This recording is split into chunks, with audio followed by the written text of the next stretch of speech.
शुरू करो प्रभु जी। जी प्रभु जी। सभी को हरे कृष्णा। हित प्रभु जी के चरणों में दंडवत प्रणाम। सभी भक्तजनों के चरणों में दंडवत प्रणाम। ओम नमो भगवते वासुदेवाय। ओम नमो भगवते वासुदेवाय। ओम नमो भगवते वासुदेवाय। ओम ज्ञानतिमिरन्धस्य ज्ञानाञ्जनशलाकया चक्षुरुन्मिलितेन तस्मै श्री गुरुवे नमः।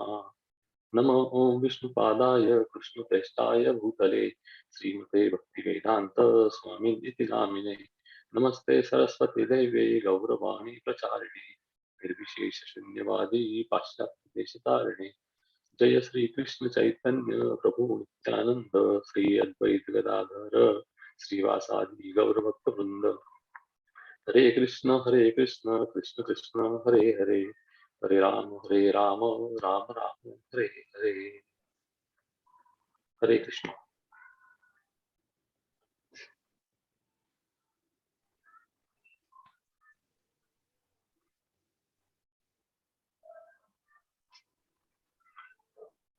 प्रथम प्रश्न है, भक्त जो कृष्ण के साथ एक दिव्य संबंध में सही ढंग से स्थित है, वे प्रेम पूर्ण विशेषताओं से आकर्षित होते हैं, न कि ऐश्वर्य के ईश्वर विहीन प्रदर्शन से।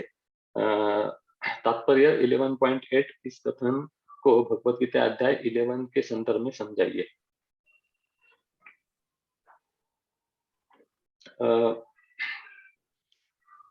भगवान श्री कृष्ण अर्जुन को कहते हैं, किंतु तुम मुझे अपनी इन आंखों से नहीं देख सकते, अतः मैं तुम्हें दिव्य आंखें दे रहा हूँ। अब मेरे योग ऐश्वर्य को देखो।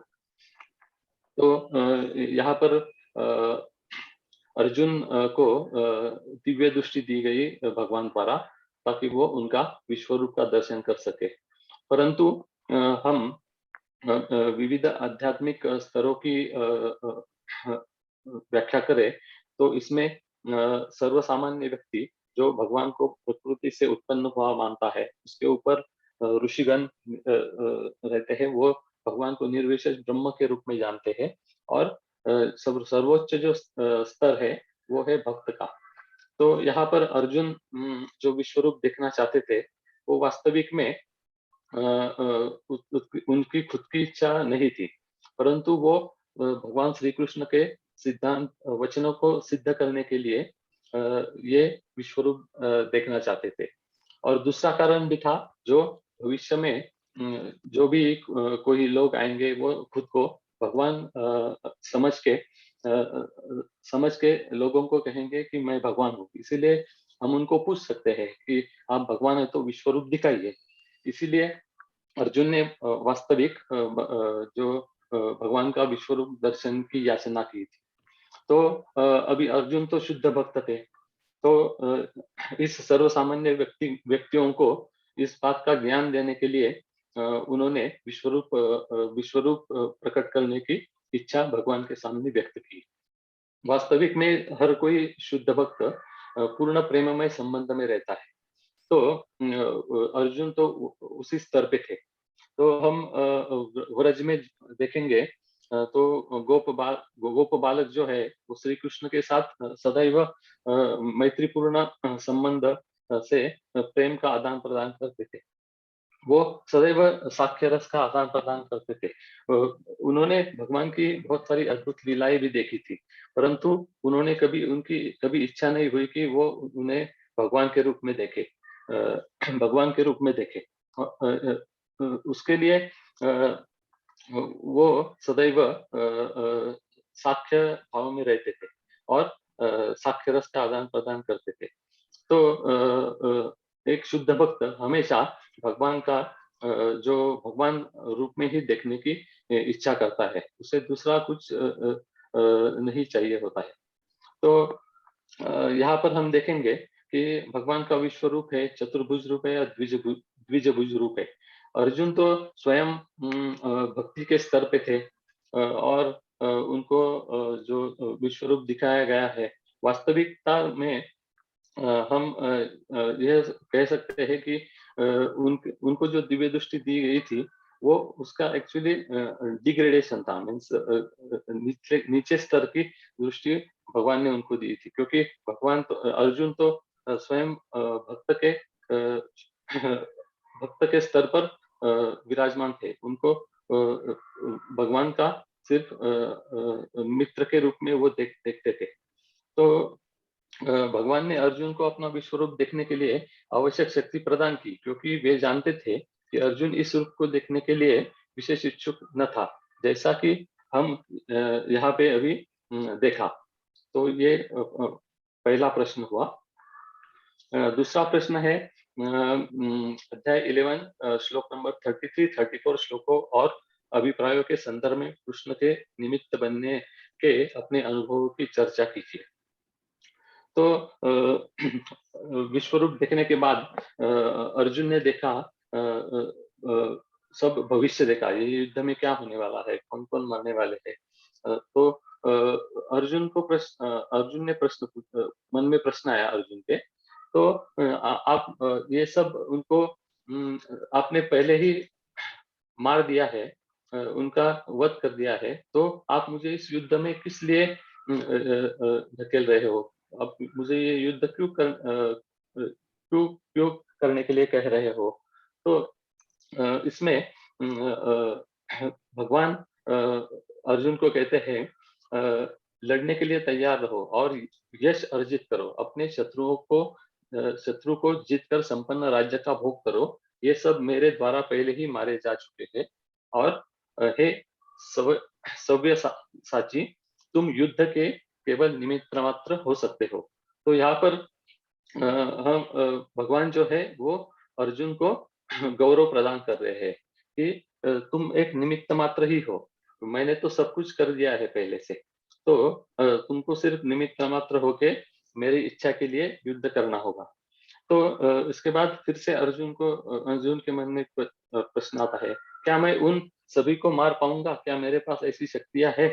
तो यहाँ पे भगवान ने अर्जुन को सव्यसाची कि सव्यसाची कह के बुलाया है। तो सव्यसाची का मतलब है कि जो अपनी युद्ध कला में पूर्णतः निपुण हो, जो दोनों हाथों से तीर चला सकता हो, जो अंधेरे में भी तीर चला के निशान को भेज सकता है। तो उसके बाद द्रोण, भीष्म, जयद्रथ, कर्ण तथा अन्य महान योद्धा पहले ही मेरे द्वारा मारे जा चुके हैं। अतः तुम उनका वध करो और तनिक भी विचलित न हो। तुम केवल युद्ध करो, युद्ध में तुम अपने शत्रु को परास्त करोगे। तो भगवान ने यहाँ पर द्रोण, भीष्म, जयद्रथ, कर्ण तथा अन्य महान योद्धाओं का वध मैंने पहले ही कर चुका किया है, यह बताया है। तो यह वध कौन से क्षण हुआ था, वो हम कह सकते हैं जब जब पितामह भीष्म, द्रोणाचार्य ये भरी सभा में जो द्रौपदी का चीरहरण हो रहा था, वो समय शांत बैठे थे और उसी समय उनका वध श्री कृष्ण ने कर दिया था। तो जैसे कि भगवान हमेशा अपने भक्तों को गौरव प्रदान करते हैं, अपने भक्तों को क्रेडिट देते हैं। तो जैसे हम ये उदाहरण से भी देख सकते हैं कि प्रभु श्री रामचंद्र ने जो समुद्र पे सेतु बनाया था, वो समय उन्होंने छोटी सी गिलहरी का भी सेवा स्वीकार किया और उनको गौरव प्रदान किया। उसी गौरव से तो हम इतने वर्षों के बाद भी हम इस गिलहरी को याद कर रहे हैं। तीसरा प्रश्न, अध्याय 11 32 to 36 छंदों के प्राप्त सिद्धांतों को सारांशित करें और परमेश्वर की योजना के संबंध में और अपने स्वयं के जीवन के साथ साथ सामान्य रूप से मानवता के लिए इन सिद्धांतों की प्रासंगिकता पर चर्चा करें। तो भगवान की योजनाएं तो अद्भुत होती है, वो दिव्य होती है। स्वयं ब्रह्मा जी भी उनके योजनाओं को नहीं समझ सकते, तो हम क्या समझ सकते हैं। परंतु इसका एक मार्ग है, जो भी अपने गुरु के शरण में जाके उन्होंने कहा हुआ आदेश का पालन करता है, तो वो भगवान की योजनाओं को समझ सकते हैं। तो जैसे शिला प्रभुपाद के सिद्धांतों पे सभी भक्त अभी कार्य कर रहे हैं, सेवा कर रहे हैं, तो वो भगवान के इच्छा अनुसार ही हो रहा है और भगवान की योजना अनुसार ही हो रहा है, ऐसा हम कह सकते हैं। यहाँ पर जब भीष्मदेव अपने युद्ध के समाप्त होने के पश्चात अपने जो तीरों के शैया पर लेटे हुए थे, तब भगवान श्री कृष्ण ने महाराज युधिष्ठिर को प्रेरित किया कि वे धर्म सिद्धांतों के बारे में उनसे पूछे। हालांकि वो स्थिति ऐसी नहीं थी कि वो समय ऐसे कुछ प्रश्न पूछे, परंतु ये भगवान की ही योजना थी। ऐसी अवस्था में उनसे प्रश्न पूछे जाने चाहिए थे, नहीं जाने चाहिए थे। लेकिन भगवान कृष्ण सिद्ध करना चाहते थे कि उनके शुद्ध भक्त सदैव आध्यात्मिक प्रकाश के कारण शरीर तथा मन से पूर्ण रूपेण स्वस्थ रहते हैं। अतएव भगवत भक्त किसी भी अवस्था में रहकर जीवन की सही दिशा बताने में समर्थ होते हैं। इस तरह से यही भगवान की योजना थी और इसी भगवान की योजना थी। जैसे कि अभी चैतन्य महाप्रभु ने कहा था कि पूरे विश्व में हरिनाम का प्रचार होगा। तो ये उन्होंने बोला था, मीन्स उन्होंने कर ही डाला था। तो उसको श्रीला प्रभुपाद ने सब विश्व में प्रचार कार्य में कार्य कार्य करके सब विश्व में हरिनाम का प्रचार किया है। तो ऐसे भगवान की योजना हम गुरु के शरण में जाके ही समझ सकते हैं और उसी तरह हम उनकी योजना के अनुसार गुरु के सानिध्य में सेवा देके कर सकते हैं। हरे कृष्णा। अभी आगे का प्रश्न पूनम बिंदल माता जी, नहीं, ये निवेदिता हरे माता, कृष्णा। श्वेता माता जी, सॉरी, श्वेता माता जी। हरे कृष्णा। हरे कृष्णा। हरे कृष्णा। सभी भक्तों को हरे कृष्णा और नामानिष्ठा दास प्रभु जी को दंडवत प्रणाम। ओम नमो भगवते वासुदेवाय। ओम नमो भगवते वासुदेवाय। ओम नमो भगवते वासुदेवाय। मेरा आज का प्रश्न है भगवत गीता 11 के 35 में और 35 से लेकर 40 श्लोकों के छंदों और अभिप्रायों के संदर्भ में अर्जुन के दार्शनिक महत्व के कम से कम 3 बिंदुओं पर चर्चा करें। हरे कृष्णा प्रभु जी। हरे कृष्णा। जी, अर्जुन की प्रार्थना के मुख्य रूप से 3 भाग हैं। पहला गुणगान या नमस्कार, दूसरा क्षमा याचना, तीसरा निवेदन। हरे कृष्णा प्रभु जी। तो जिस समय अर्जुन ने भगवान का विराट रूप देखा तो वह भयभीत हो गए। उस समय अर्जुन हाथ जोड़कर श्री कृष्ण को नमस्कार किया और अवरुद्ध सर से भयभीत होकर श्री कृष्ण से इस प्रकार कहा। अर्जुन ने कहा कि हे ऋषिकेश, यह उचित है कि आपके नाम श्रवण और यश के गान से संसार हर्षित होता है। असुर गुण आपसे भयभीत होकर सभी दिशाओं की ओर भागते रहते हैं और सिद्ध महात्मा जो हैं आपको नमस्कार करते हैं। आगे भी अर्जुन श्री कृष्ण का गुणगान करते हुए कहते हैं कि हे सर्वश्रेष्ठ, आप ब्रह्मा हैं से श्रेष्ठ और आदि सृष्टा हो, तब फिर वह आपको नमस्कार क्यों ना करें। हे अनंत, हे देवेश, हे जगत के अश्वदाता, आप ही सभी कारणों के कारण हैं, अविनाशी हैं। आप ही व्यक्त हैं और अव्यक्त हैं और आपसे परे कोई अविनाशी सत्य नहीं है। हरे कृष्णा प्रभु जी। आप ही आदि सर्वात्मा दिव्य सनातन स्वरूप हैं। आप इस ब्रह्मांड के परम आश्चर्य हैं। आप ही सर्वज्ञाता हैं। जो कुछ भी जानने योग्य है वह सब आप ही हैं। आप ही परम धाम है और हे अनंत रूपों के स्वामी, केवल आप ही समस्त ब्रह्मांड के व्यापक हैं। आप ही वायु, यम, अग्नि, जल और चंद्रमा के देवता हैं। आप ही ब्रह्मा के पिता और सभी जीवों के प्रपितामह हैं। अतः मैं आपको बार बार नमस्कार करता हूँ। हे अनंत शक्तियों के स्वामी, आपको आगे और पीछे वास्तव में सभी ओर से नमस्कार है। आप असीम पराक्रम और शक्ति के स्वामी हैं और सर्वव्यापी हैं, अतः आप सब कुछ हैं। यहाँ पर अर्जुन की प्रार्थना का पहला भाग समाप्त होता है और यहाँ पर अर्जुन भगवान का गुणगान और साथ में उन्हें नमस्कार कर रहे हैं। अब दूसरा भाग जो है वो क्षमा याचना है।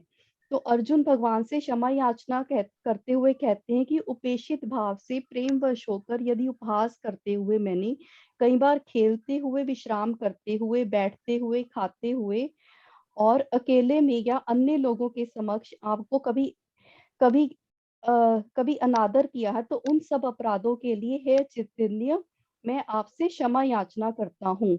जिस प्रकार पिता अपने पुत्र को, मित्र अपने मित्र को और पत्नी अपने पति अपने पत्नी को क्षमा कर देता है, उसी प्रकार आप मेरे सभी अपराधों को क्षमा कीजिए। हरे कृष्णा प्रभु जी। और यहाँ पर अर्जुन की प्रार्थना का दूसरा भाग समाप्त होता है और उसके बाद अर्जुन भगवान से निवेदन कर रहे हैं। हरे कृष्णा प्रभु जी। अर्जुन भगवान को कहते हैं कि पहले कभी ना देखे गए आपके विराट रूप का अवलोकन कर मैं अत्यधिक हर्षित हो रहा हूँ और साथ ही साथ मेरा मन भय से कांप रहा है। इसलिए हे देवेश, हे जगन्नाथ, कृपा करके दया करके मुझे पुनः अपना आनंदमय स्वरूप दिखाइए। अर्जुन आगे कहते हैं कि हे सस्भाव, यद्यपि आप समस्त सृष्टि के अभिव्यक्त हैं, किंतु मैं तुम्हारे मुकुटधारी चक्र और गदा उठाए हुए चतुर्भुज नारायण रूप के दर्शन करना चाहता हूँ। तो यहाँ पर हमें अर्जुन की प्रार्थना से एक महत्वपूर्ण शिक्षा मिलती है। यदि हमें किसी से कुछ निवेदन करना है तो हमें इसी प्रकार करना चाहिए और हमें जो भगवान का शुक्रिया हर समय करना चाहिए, जैसा कि अर्जुन कर रहे हैं। हरे कृष्णा। आगे का प्रेजेंटेशन श्वेता माता जी करेंगे। हरे कृष्णा सभी को। एक प्रभु जी दंडवत प्रणाम। ओम नमः भगवते वासुदेवाय, ओम नमः भगवते वासुदेवाय, ओम नमः भगवते वासुदेवाय। मेरा प्रश्न है, भगवत गीता 11.41 और 42 श्लोकों और अभिप्रायों के द्वारा कृष्ण को हे कृष्ण, हे यादव आदि के रूप में संदर्भित करने के महत्व की व्याख्या करें।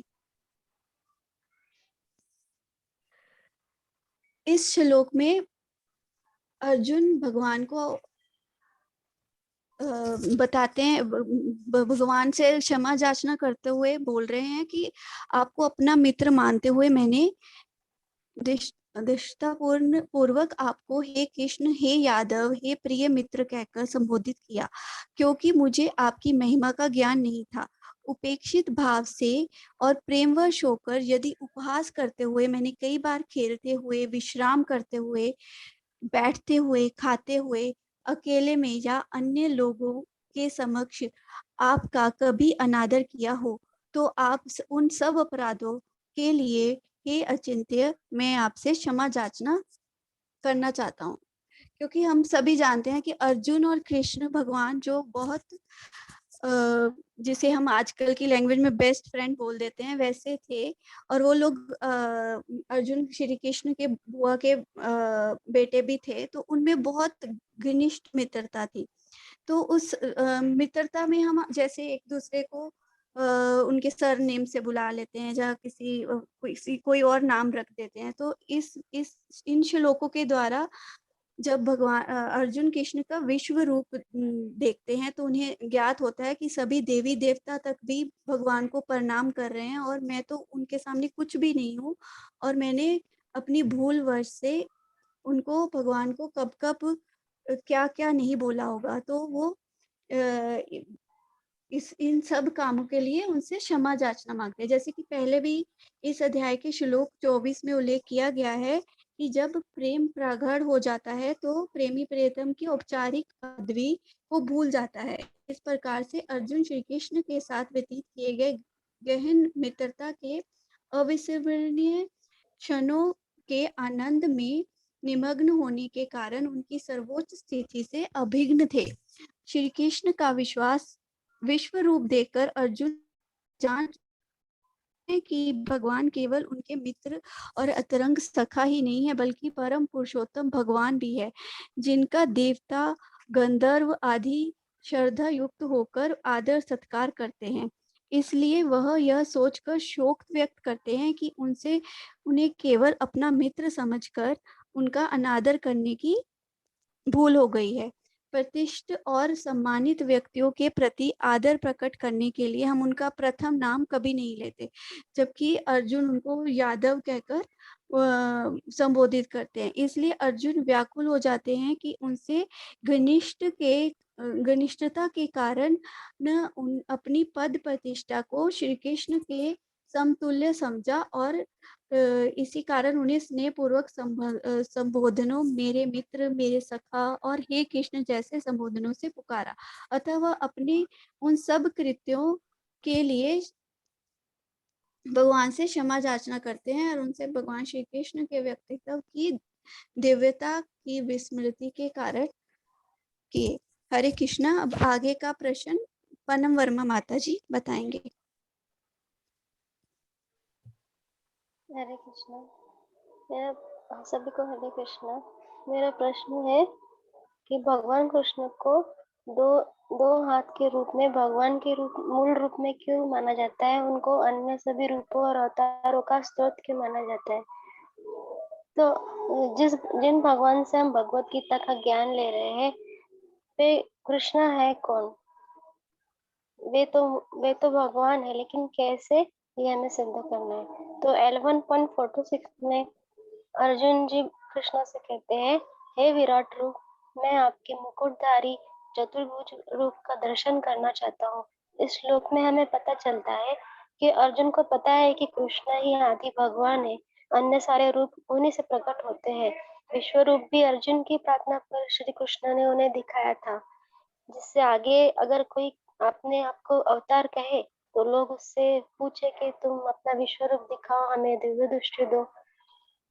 और अर्जुन को भगवान के ऐश्वर्य का ज्ञान हो चुका था, इसलिए वो जानते थे कि कृष्ण ही सारे रूप प्रकट कर सकते हैं, चतुर्भुज रूप प्रकट कर सकते हैं, विराट रूप प्रकट कर सकते हैं। इसलिए वो उन्हें दर्शन कराने के लिए कह रहता है। यहाँ से सिद्ध होता है कि सारे रूप कृष्ण भगवान से ही उद्भूत होते हैं। दूसरा 11.47 में भगवान कहते हैं कि मैंने प्रसन्न होकर अपनी अंतरंगा शक्ति के बल पर तुम्हें इस संसार में अपने इस परम विश्व रूप का दर्शन कराया। इस श्लोक से हमें क्या पता चलता है कि कृष्ण ही विश्व रूप के मूल रूप है। उन्होंने उनके अंतरंगा शक्ति से विराट रूप प्रकट किया। तीसरा 11.50 में संजय धृतराष्ट्र से कहते हैं, अर्जुन को इस प्रकार कहने के बाद भगवान कृष्ण ने अपना चतुर्भुज रूप प्रकट किया और अंत में दो भुजा वाले अपना रूप प्रदर्शित करके भयभीत अर्जुन को धैर्य बंधाया। इस श्लोक से पुष्टि होती है कि कृष्ण ही मूल रूप भगवान है। अन्य विराट रूप और चतुर्भुज रूप सारे रूप के स्तोत्र भगवान कृष्ण है। यहाँ पर तो संजय और धृतराष्ट्र भी साक्षी है। अगर कृष्ण भगवान सामान्य मनुष्य होते तो उनके लिए पहले विश्व रूप और फिर चतुर्भुज नारायण रूप दिखाना कैसे संभव हो पाता? क्या कोई इंसान अपने शरीर के अंदर बहुत सारे देवताओं को प्रदर्शित कर सकता है? नहीं। क्या चतुर्भुज रूप दिखा सकता है? नहीं। हरे कृष्ण। जब भगवान प्रकट हुए थे धरती पर, तो उन्होंने पहले चतुर्भुज रूप में दर्शन दिए थे माता पिता को, और फिर दो भुजा वाले साधारण बच्चे में बदल गए। क्या सामान्य बच्चा ऐसा कर सकता है? नहीं। 11.52 और 11.48 में भी बताया है कि शुद्ध भक्त के बिना विश्व रूप के दर्शन नहीं हो सकते, यह दुर्लभ है। और 11.52 में सुदूरदर्शन शब्द का प्रयोग किया गया है, जो सूचित करता है कि कृष्ण का द्विभुज रूप और भी अधिक दिव्य है। इस द्विभुज रूप के दर्शन ब्रह्मा, शिव जी जैसे देवता भी करना चाहते हैं। जब कृष्ण भगवान का जन्म हुआ था, तो शिव जी भी उनके देखने नीचे आए थे। ब्रह्मा जी, सारे देव देवता अपने वेश बदल के कृष्ण भगवान को देखने आए थे। इससे पता चलता है कि उनका ये कृष्ण रूप कितना गुह्य है। कुछ लोग मानते हैं कि कृष्ण का यह रूप विश्व रूप से कम महत्वपूर्ण है। ऐसा नहीं है। यद्यपि उनके विश्व रूप के दर्शन करना अत्यंत दुर्लभ है, किंतु उनके श्याम सुंदर रूप को समझ पाना अत्यंत कठिन है। क्योंकि विश्व रूप को समझ सकते हैं कि ये विशेष है, इसमें देवी देवता सब है। तो चतुर्भुज रूप भी कुछ विशेष लगता है, लेकिन दो भुजा वाला कृष्ण रूप को तो सब सामान्य ही मानते हैं। उसको समझना सिर्फ अनन्य व्यक्ति ही समझ सकता है, उसको समझना बहुत कठिन है। भगवान कृष्ण को देखना है तो उनकी इच्छा कृपा चाहिए। जैसे रात में सूरज को मशाल लेकर हम ढूंढने निकलेंगे तो क्या वो दिख जाएगा? सूरज को हम अपनी ताकत से नहीं देख सकते, वो खुद की इच्छा से ही निकलेगा। वैसे कृष्णा को कृष्णा भी अपनी इच्छा से प्रकट होते हैं। कृष्णा का शरीर भौतिक नहीं है। कृष्ण कुरुक्षेत्र के युद्ध के समय उनके अनेक पुत्र थे, फिर भी वे 20-25 वर्ष के युवक लगते थे। क्या उनकी दाढ़ी सफेद बाल थे? गीता कही तब वो 125 वर्ष के थे। भगवान कहते हैं मेरे जन्म और कर्म दिव्य है। उनके शरीर शरीर पर जन्म मृत्यु बुढ़ापे का कोई प्रभाव नहीं पड़ता, क्योंकि उनका शरीर आध्यात्मिक सच्चिदानंद स्वरूप है। नमामि ईश्वरं सच्चिदानंद रूपम। 11.52 में भगवान कहते हैं ना वेदाध्ययन से, न कठिन तपस्या से, न दान से, न पूजा से ही इस कृष्ण रूप को समझा जा सकता है। जो औपचारिक पूजा करने के लिए मंदिर जाते हैं वे कृष्ण को कैसे समझ पाएंगे? उनके मन में भाव भक्ति भी तो होना चाहिए। 11.54 में केवल अनन्य भक्त ही भगवान बताते हैं कि केवल अनन्य भक्त द्वारा ही कृष्ण रूप को समझा जा सकता है। विश्व रूप शुद्ध भक्त के लिए तनिक भी आकर्षक नहीं होता। भगवान भी अपने आदि कृष्ण रूप में ही प्रेम का आदान प्रदान करते हैं। भगवान कहते हैं कि तपस्या दान इनसे में नहीं समझा जा सकता, लेकिन फिर भी हम तपस्या दान पूजा ये सब फिर भी करते हैं। ये करके हम अपनी श्रद्धा बताते हैं, हम आपसे कितना प्रेम करते हैं, हम आपकी सेवा करना चाहते हैं। और फिर भगवान कृष्ण अपनी इच्छा से प्रकट भी होते हैं। अध्याय 7 में भगवान ने सर्वोच्च रूप का वर्णन किया है। उन्होंने बताया कि कृष्ण रूप कितना सर्वोच्च है। अध्याय 9 में उन्होंने समझाया कि सब कुछ मेरे से ही आता है, कृष्ण से ही आता है। भक्ति के साथ उन कृष्ण की कैसे पूजा करनी चाहिए वो भी समझाया। अध्याय 10 में भगवान ने अपने ऐश्वर्य की व्याख्या की और फिर अंत में अध्याय 11 में अपने शब्दों को कृष्ण भगवान ने सिद्ध करके दिखाया। विश्व रूप, चतुर्भुज रूप और कृष्ण रूप में कि मेरे कृष्ण रूप से ही देखो, ये दो भुज वाले कृष्ण रूप से ही चतुर्भुज रूप और विश्व रूप कैसे उद्भूत होता है ये उन्होंने सिद्ध करके दिखाया। दूसरा प्रश्न है 11.52 में दिए गए कृष्ण पामरावधि सूत्र को चर्चा करनी इस पे। तो 11.55 में भगवान हमसे जो कह रहे हैं वो प्रभुपाद जी कह रहे हैं कि ये श्लोक भगवत गीता का सार है, तो इसे अच्छे से समझना चाहिए। क्या कह रहे भगवान इस श्लोक में कि भगवान कहते हैं कि जो व्यक्ति सकाम कर्मों तथा मनोधर्म के कल्मशों से मुक्त होकर मेरी शुद्ध भक्ति में तत्पर रहता है, जो मेरे लिए कर्म करता है, जो मुझे ही जीवन लक्ष्य समझता है और जो समस्त जीवों में शत्रुता से रहित है, वह निश्चय ही मुझे प्राप्त होता है। ये श्लोक हमें डायरेक्टली गोलोक जाने का रास्ता बताता है कि कैसे हम गोलोक जाएंगे, उसका ये सूत्र है। तो जो कोई कृष्ण लोक को प्राप्त होकर कृष्ण से घनिष्ठ संबंध स्थापित करना चाहता है, उसे स्वयं भगवान द्वारा बताए गए इस सूत्र, इस मंत्र को ग्रहण करना चाहिए। इस विधि से मनुष्य भक्ति से सफलता प्राप्त कर सकता है, भगवत धाम पहुंच सकता है। और अतः यह श्लोक भगवत गीता का सार माना जाता है, जो बताता है कि भगवत धाम कैसे पहुंचना है। तो हम इसका एक एक जो भगवान ने सूत्र बताया उसको एक्सप्लेन करेंगे। पहला भगवान ने बताया कि सकाम कर्म के कर्म से मुक्त होना है, तो कैसे होंगे? बिना कर्म फल की इच्छा से कार्य करके। जब मनुष्य कर्म फल की आसक्ति से कार्य करता है तो पुनः कर्म और कर्म फल के चक्र में फंस जाता है। भक्ति भी हमें श्रद्धा पूर्वक करनी चाहिए, जबरदस्ती आकांक्षाएं रखकर कि मुझे ये मिल जाएगा इसलिए मैं कृष्ण भगवान की भक्ति कर लूं। तो भगवान ने कहा है कि मैं तुम्हें सारे संकटों से मुक्त करूंगा इसलिए भक्ति कर लूं। ऐसे स्वार्थ रख के हम भक्ति करेंगे तो वो सकाम कर्म ही कहलाएगा। हरे कृष्णा। दूसरा भगवान ने क्या बताया कि मनोधर्म के कलमश से मुक्त होना है, तो कैसे होंगे? तो मनोधर्म के कलमश मतलब मनमानी नहीं करना है, हमें अपने मन का नहीं सुनना ज्यादा। तो जिन मन और इंद्रियों ने हमें फंसाया है, उन्हें शुद्धि के लिए कृष्ण कर्म में लगाए। मन की बात ना मानकर उसे वश में करे। उसके लिए हमें मन से घृणा नहीं करनी है और ये सोचना, ये नहीं सोचना, ऐसा भी नहीं करना है।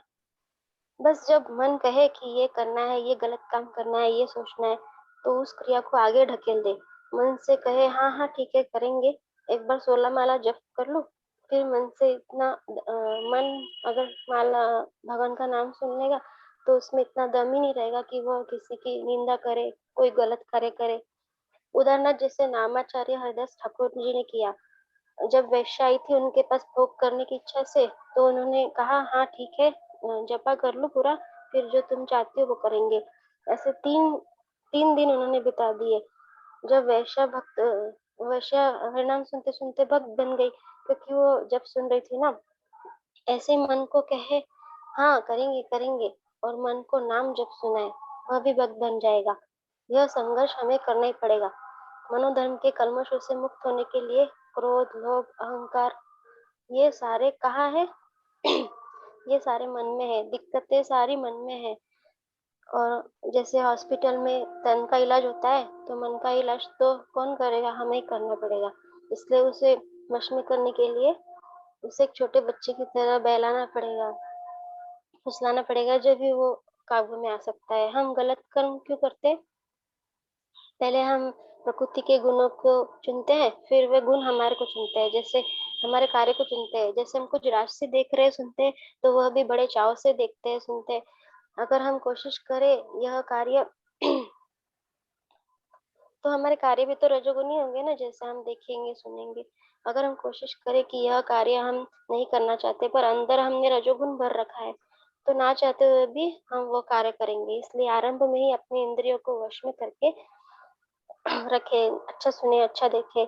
वह होगा कैसे? तो हृदय की शुद्धि से। हृदय की शुद्धि कैसे होगी? हरे कृष्णा। हृदय की शुद्धि कैसे होगी? तो वो तो भगवान की भक्ति से ही होगी। क्या हम सदैव सद्गुण में रह सकते हैं? नहीं, पर भगवान का ऐश्वर्य सदैव बना रहता है। वो तो तीन गुणों के भी परे है, वो तीन गुणों के स्वामी है।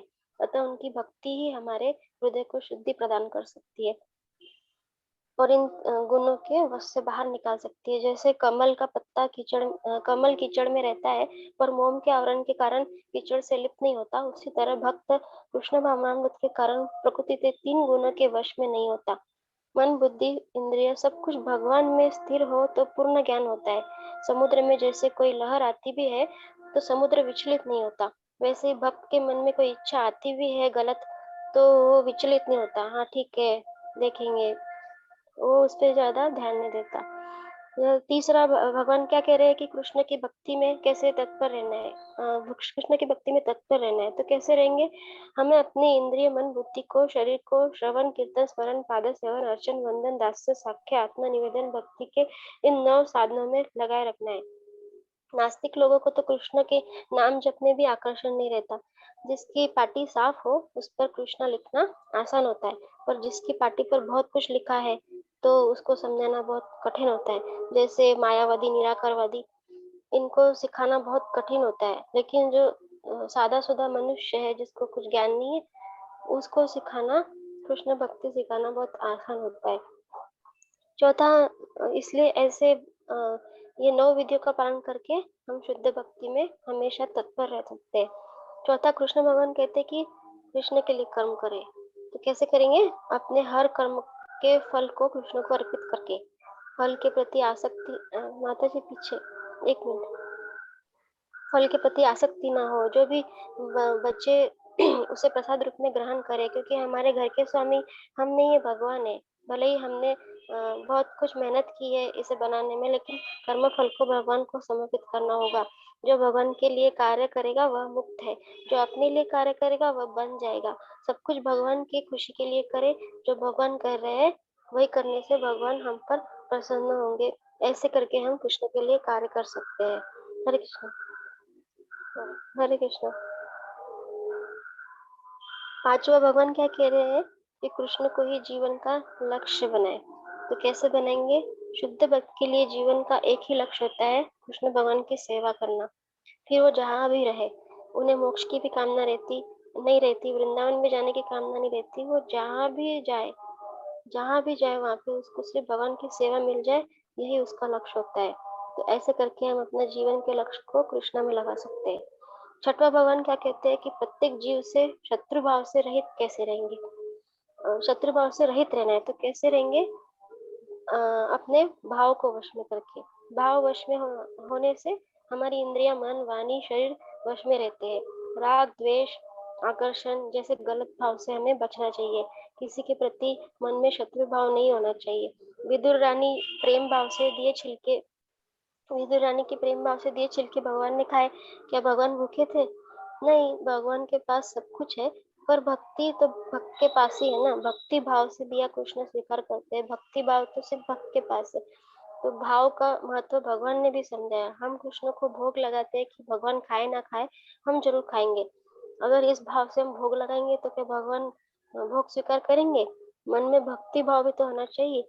जैसे मिट्टी के टीले पर पानी डालो तो वह बह जाता है, पर पानी अगर घड़े में डालो तो वह ठहर जाता है, क्योंकि मिट्टी में अंतर है ना। मिट्टी में अंतर है। वैसे ही भले ही इस संसार में सब भगवान की शक्ति है, पर प्रकृति, आत्मा, भगवान, इन सब में अंतर है। सब मनुष्य के कर्म अलग अलग है। कर्मों के अनुसार सबके शरीर अलग अलग है, पर सब आत्माओं के पिता तो एक ही है ना। तो सब आपसे भाई, आपस में भाई भाई है, इसलिए लड़ना नहीं है, शत्रु भाव नहीं होना चाहिए। इतना सारा ज्ञान भगवान ने हमको दिया, लेकिन क्या फायदा, क्योंकि हम उसको आचरण में नहीं लाते। जब आचरण में लाएंगे तो वो भक्ति योग होगा। आचरण में नहीं लाएंगे तो वो केवल ज्ञान ही रहेगा। ज्ञान को आचरण में लाना चाहिए। कोई भी कार्य निरंतर करते रहना हो तो उसके लिए हमें सद्गुण की आवश्यकता पड़ती है। जैसे जिम जाना और जाना छोड़ना आसान है, पर जिम सदैव जाते रहना कठिन है।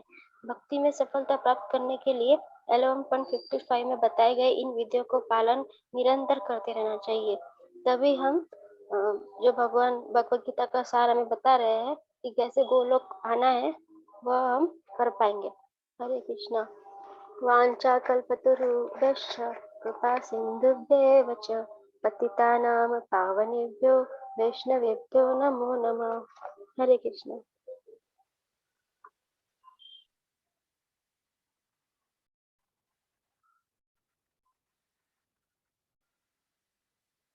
हरे कृष्णा।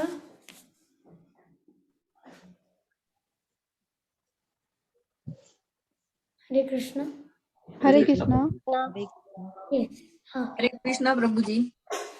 हरे कृष्णा। मैं एक बार रिकॉर्डिंग स्टॉप कर देता हूँ।